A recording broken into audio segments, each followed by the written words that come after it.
Sorry I'm late. I apologize. Hey, how are you? There you go.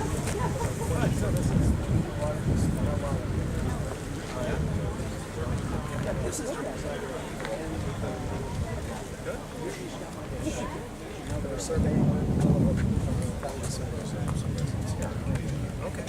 Hey, Governor, remember that ice cream? Hey, how are you? Thanks for coming, setting all this up. Happy to be here. Happy to be here. Maybe afterwards. Governor, hey, how are you? 30 seconds. I want to work on a strategy.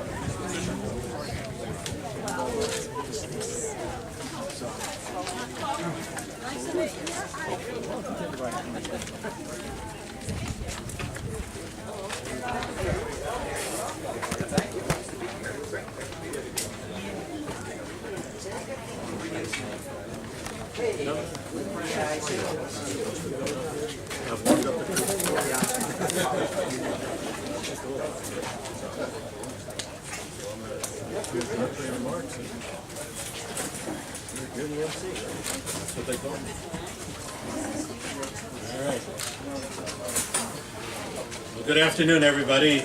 My name is Ed Edelson. I'm the first selectman of Southbury, and I want to welcome you to this special ceremonial bill signing by Governor Dannel Malloy. Governor Malloy, we are honored that you could be with us today. And before you come forward to say a few remarks, I'd like to recognize a couple of special people here today, some who will be speaking and some who are just here to attend on this special day.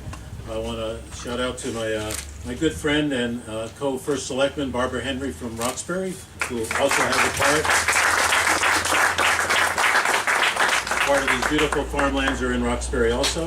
I also want to call out Tom Kreider from the Southbury Land Trust. Tom has been by my side throughout this whole process and giving me lots of very important advice. Also recognize Rob Kane, our state senator, is here. Thank you, Rob. And a little bit later, I'll be introducing our three other people who will be making some remarks.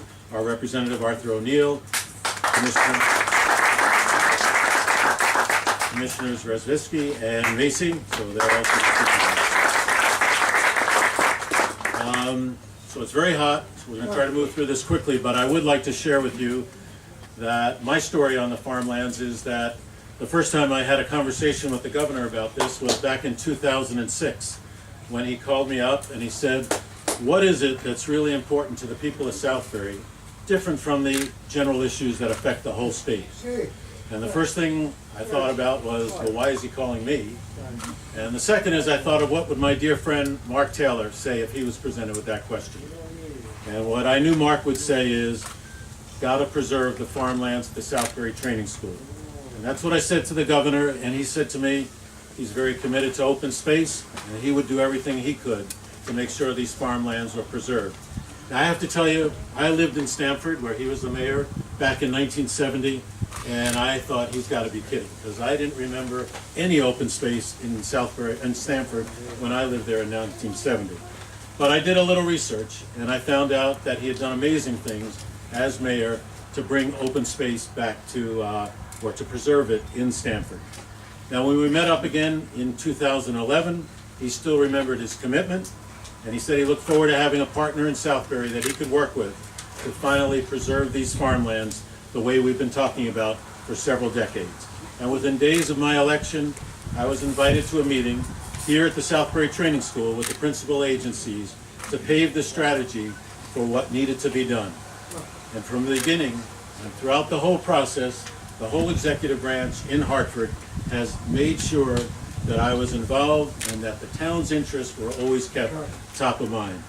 So today we're here to celebrate our collaborative success after decades of talking. My only sadness is that Dr. Taylor is no longer with us to celebrate this moment.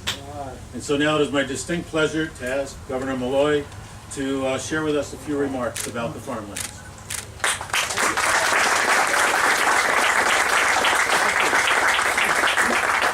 To all of you, I apologize about falling behind in schedule, and I know it was warm, so a heartfelt apology for keeping you waiting. However, I think you've been waiting for a long time, so you just have to put it in context with respect to what we're doing today. I want to thank the state senator and representative for being here and their leadership played in this effort. I want to thank my two commissioners. You know, I frequently talk about how we're trying to have a different administration, and frequently that language revolves around breaking down silos, but I'm not sure I should be doing that on farmland.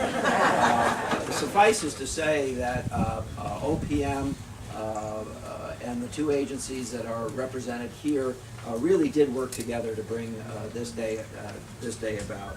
And my friend Ed, whose leadership I appreciate so much, and who has advocated for getting this done, as well as other things around the school. I really want to thank you. I want to congratulate you, Ed. You got it done, and you should be very proud of what you've accomplished. The agricultural land on this property is a beautiful gem in our state that we should preserve forever as farmland. The scenic area is a unique treasure with an ability to produce any number of Connecticut-grown products. It is necessary that we act now to preserve this farmland, and that's exactly what this legislation does. Over the last few years, I've spoken with a number of the Southbury residents who want to see this land remain pristine and to have it provide environmental benefits into the future. This bill allows DDS to focus specifically on their mission of assisting individuals in the service system and transfers the responsibility of this land to the Department of Agriculture, which can better preserve the mission of this farmland. The residents of Southbury have had a very positive relationship with the state of Connecticut and the Southbury Training School since it was founded in the 1930s. And to this day, that working relationship between the state and the town continues, as evidenced by all the people who join us here today in this celebration. As I said, the first selectman has been a strong advocate on behalf of this land. I've personally spoken with Ed on any number of occasions. In fact, I don't think I've spoken to Ed in the last 3 years on any occasion in which we didn't talk about this farmland. He's been very passionate about it. These meetings have been responsible for getting us to where we are today, and I thank him for his time and attention to this topic. I also want to specifically thank Representative Art O'Neill, who has passionately led the legislation through the General Assembly, and I very much appreciate that hard work. Earlier this spring, I should also tell you, I formed a special state-local task force to develop a comprehensive plan on the future use of the campus and how to maintain the buildings and grounds as it continues to be the home of residents. Working cooperatively with all parties involved, the state, the town of Southbury, and representatives from the Southbury Training School, I anticipate that this task force will present us with recommendations on how we can best move forward with the next steps on the property.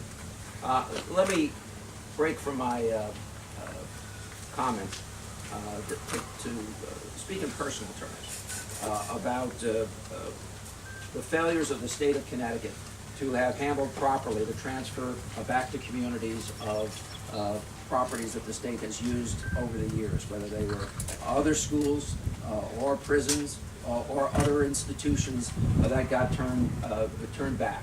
Quite frankly, I don't think the state did a very good job, and I have pledged to make sure that we don't repeat the mistakes that were made in other communities here in Southbury, just as I'm attempting to undo some of the damage that's been done in some of those communities that have been adversely impacted in the past, including with brownfield remediation grants and other forms of funding to undo the burdens that we presented many communities with.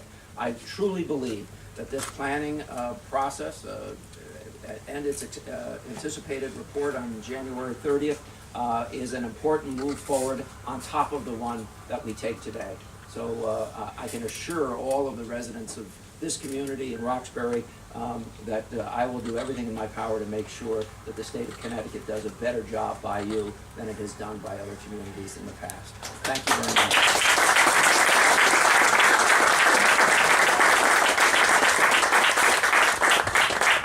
you, Governor. You can have a seat. No, There's some water over I'm there. catching the wind here. All right. You're not getting me away. You need the breeze, really.